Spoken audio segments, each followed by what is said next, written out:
Khamzat Chimaev, we know, came in with a tremendous amount of hype, right? 5-0 now in the UFC. This was a big step up, fighting the number 2 guy. But as we know, Khamzat has this persona, almost like Superman. Like he can walk on water, like he can walk through the opposition, like no man alive can challenge him at all. He thinks he could walk on water a little too much, and that's partially probably our fault, my fault, everybody's fault, because we kind of put him on a pedestal where he really hasn't proved anything. And then once he fought a top contender, man, you know, a lot of people gave that fight to Gilbert Burns. He could have lost that thing.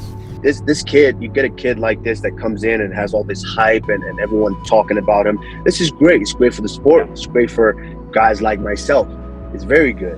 And so I think the way the media kind of portrayed the week, to where he was the most talked about thing on that card, to where it felt like, not only felt like, it was very disrespectful to a guy like Gilbert Burns, who has put in the years, who has put in the time, has fought all these guys to get up here at the top of this division, and now you're just kind of dismissing them. And I think, to be honest with you, I think just minor tweaks from Gilbert Burns, I think that fight was definitely very, very winnable, and I think he knows that. Like I said before, I have a ton of respect for these guys, but I don't see no Superman, I don't see no murderer, no monster. I see a guy just like me, with a lot of will, a lot of heart, trying to get a finish. But I think he's another tough guy. I don't think he's the monster that people are putting him in. I just showed that he's human. I dropped him multiple times, but the guy's a warrior too, you know. I gotta give that to him. But yeah, I just see another tough guy. Nothing different than the other guys that I was facing, you know. Just another tough guy. Gilbert Burns showed that Khamzat is merely a human. Now we know that, but he did have everyone kind of fooled, kind of conned, kind of like thinking, wow, who is going to be able to stop Khamzat Chimaev? Well, now we know there is people that will be able to stop him, you know. Gilbert Burns almost stopped him. Gilbert Burns dropped him. Gilbert Burns gave him a very, very tough, entertaining fight. I think the judges got it right. It was, I think, a little switch here and there, you know, on the cards. I think Gilbert was definitely in striking distance to win that fight. So that's the important thing. It was a great fight. Not only both of those guys, you know, got to let the pure spirit just live on inside that cage, but as fans, we got to enjoy an incredible fight. It was a good fight, man. That was the right call. But if Chimaev goes out there and fights the Nigerian Nightmare like that, he's in big trouble, man. We just saw him kind of become human here. He's kind of an emotional fighter, you know. If you go back and watch like the elite, like even a Demetrius Johnson, like these guys, they know how to compete.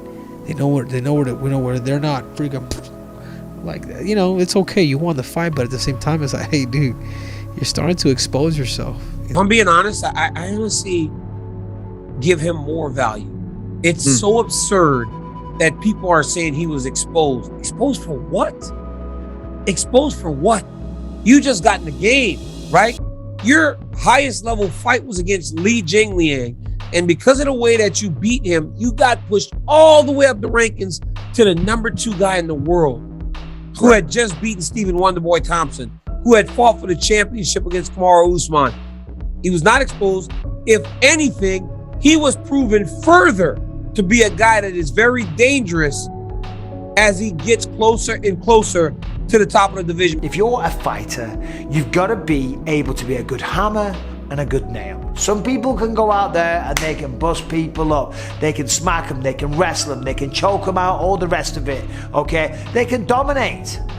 But then, when they meet somebody that can give it back, all of a sudden they can give it, but they can't take it, right? As a fighter, to be truly one of the greats, you've got to be able to get your ass kicked in a round. Let's go to war, let's give it our best shot, right? And Khamzat showed that he could do that. Chimaev is as good as advertised, guys.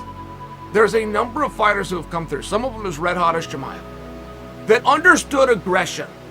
They understood how to punch and kick their opponent, and they were athletic enough, and they were fast enough, and they looked good enough that they captivated your imaginations. But that's not fighting. That's aggression. Fighting is when the person does it back to you. Now how do you respond? Now where's your heart? Now what kind of character and preparation do you have? Chimaev passed. Chimaev was as good as advertised. People were just thinking that he was going to walk through Gilbert, and people are also thinking that now that Khamzat's not good enough. But I'm like, bro, Gilbert's number 2 in the world, and he was hitting Khamzat with huge bombs. So Khamzat showed a lot of heart, showed a lot of chin in that fight. So you learn a lot more from a guy in a war like that than you would from him just killing everybody. And Khamzat coming in, he's definitely showed he's done a great job. You know, props to the kid. He's done a great job with what he's been presented in the opposition. I take nothing away from him. And I think it's the media's fault, to where the media kind of builds you up and then they drop you the moment that you don't live up to that. And so I think him, you know, if I had a word of advice for him, it's just to not get caught up in that, because it kind of seemed like that is starting to happen.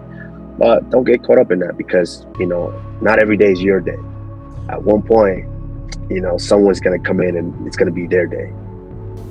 Now we can see who he really is, and he's a tough guy, because you know, guys that are fighters, we don't buy that story and that hype. Oh, he's gonna come in and dominate the division.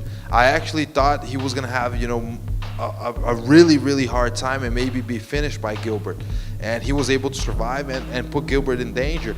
So I think that, yeah, it was I was surprised, and definitely now I know that, yeah, he's tough. He can go in there and fight. But yeah, we got to see more from him. I think it's one fight. We got to see him against other guys still. I think this was probably the best case scenario for a guy like Khamzat Chimaev, because he's been so dominant. The guy has literally only eaten 2 shots in 4 fights in the UFC, all finishes, all domination. Then you climb up the ranks, you immediately get the number 2 guy in the division against Gilbert Burns, and everybody kind of counted him out. But that battle is what we needed to see out of him. Now we know not only is this guy a finisher, that he's brutal, but he can go the distance, he can dig deep, he can be in a battle with the best guys in the world. He set himself up for a huge fight after this. I wait for my title. Dana White said to me after this fight, everyone is going to see you for the title. We will see what's happening next. Of course, Colby, I have to knock him out, you know. I mean, there's nowhere else to go for Chimaev except to a #1 contenders fight, or some people are even saying that he should go on and fight Kamaru Usman next. I disagree. I would love to see Chimaev versus Colby Covington. 100%. Main event on ABC. I mean, could you imagine the build-up for that fight? I mean, you know, Colby brings the heat when it comes to the build-up to these fights, and Khamzat is just the hottest prospect we have seen since Conor McGregor. I need to see the Covington fight before I see him and Kamaru Usman, because I just believe that on his journey, he needs to cross one more hurdle. Because before it was all systems go towards the champ. But now I think after watching last week and watching some of the areas in which he struggled a little bit, I would like to see him go in there with a Colby Covington, a guy who's going to press him for 25 minutes, a guy that's going to wrestle him for 25 minutes, and a guy that has been proven without a shadow of a doubt to be 1B in the welterweight division. Let's see him cross that hurdle. Is that a knock on Khamzat? No. But I do need to see a little bit more. Khamzat versus Usman, that's an interesting fight. I think he definitely looked more human.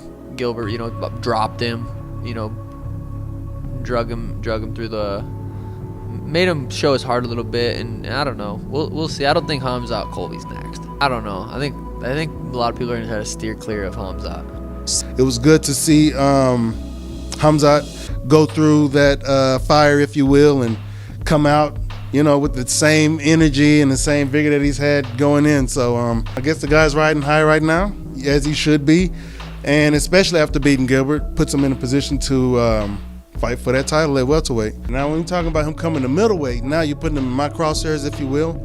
In that regard, you know, if he comes out, he can definitely do some damage up here, as long as he stays out of my face. This guy fights at welterweight. Yeah. He's fought at middleweight one time, and he's fought like a low-ranked guy. Yeah. And definitely can beat some middleweights, but I'm like, show me something. Show me something. Like, he's never, his last fight was impressive. And I said, I might not like you, but if I'm impressed by what you do, I'll give you props. Yeah. He's a beast, but he's a beast at 170.